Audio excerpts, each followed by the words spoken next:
ছাব্বিশ number player লাল card দেয় কোনো মানে না ভাই। এটা তীব্র নিন্দা প্রতিবাদ জানাবে আমরা। আর মানুষের জন্য বিরাট সাপোর্টার কয় ফিফা জিতায়, রেফারি জিতায় ম্যাচ।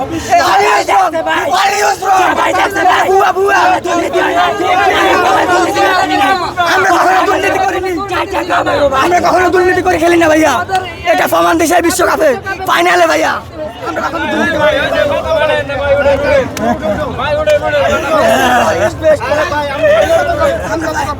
ফাইনালে দুর্নীতি করি না।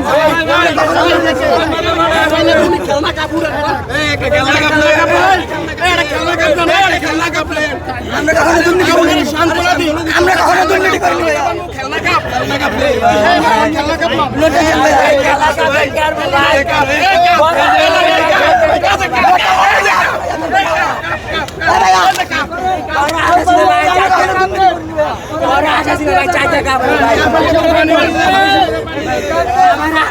সোনালী কালার ভাই, 2026 সালে কাপ ভাই।